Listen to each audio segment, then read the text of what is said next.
अगर 3 तलाक इस्लाम का जरूरी अंग है तो पाकिस्तान में क्यों नहीं होता भाई? अगर 3 तलाक इस्लाम का जरूरी अंग है तो इंडोनेशिया में क्यों नहीं होता?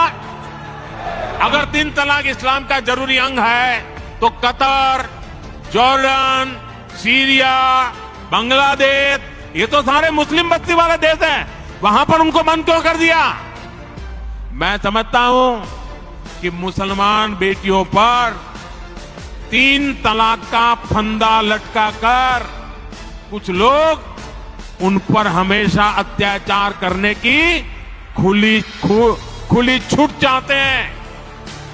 भारत के मुसलमान भाई बहनों को भी ये समझना होगा कि कौन से राजनीतिक दल उन्हें भड़का करके उनका फायदा लेने के लिए उनको बर्बाद कर रहे हैं।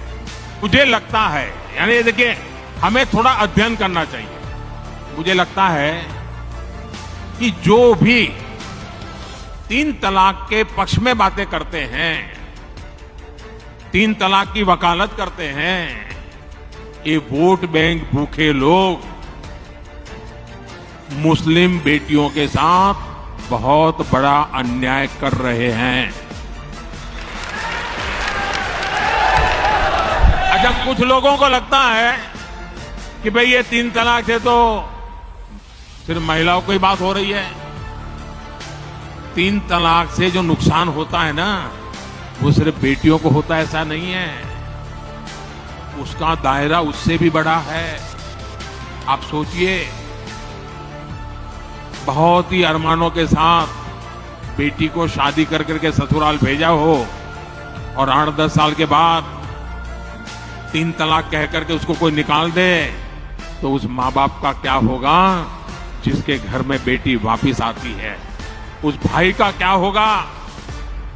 वो भाई, पिता, सब उस बेटी की चिंता में इतने दुखी हो जाते हैं। इसलिए 3 तलाक से सिर्फ बेटियों को ही अन्याय होता है इतना नहीं, पूरे परिवार तबाह हो जाते हैं, माता, पिता, भाई सब दुखी हो जाते हैं।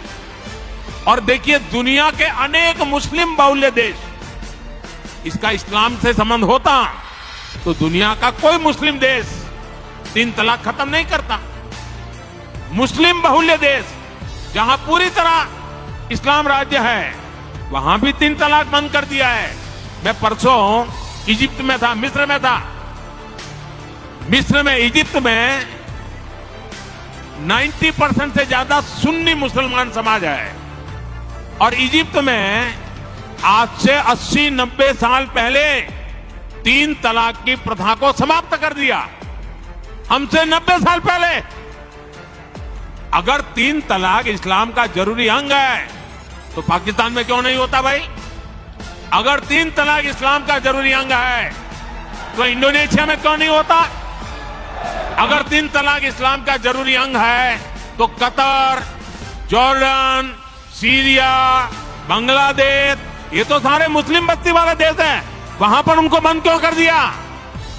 मैं समझता हूं कि मुसलमान बेटियों पर 3 तलाक का फंदा लटका कर कुछ लोग उन पर हमेशा अत्याचार करने की खुली छूट चाहते हैं।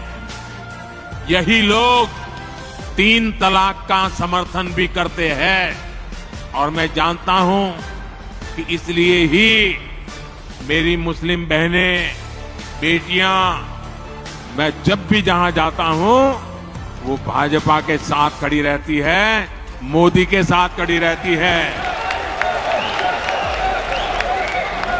साथियों, भारत के मुसलमान भाई बहनों को भी ये समझना होगा कि कौन से राजनीतिक दल उन्हें भड़का करके उनका फायदा लेने के लिए उनको बर्बाद कर रहे हैं।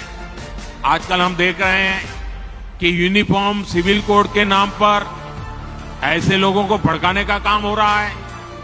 आप मुझे बताइए, एक घर में परिवार के एक सदस्य के लिए एक कानून हो, परिवार के दूसरे सदस्य के लिए दूसरा कानून हो, तो क्या वो घर चल पाएगा? क्या कभी भी चल पाएगा क्या?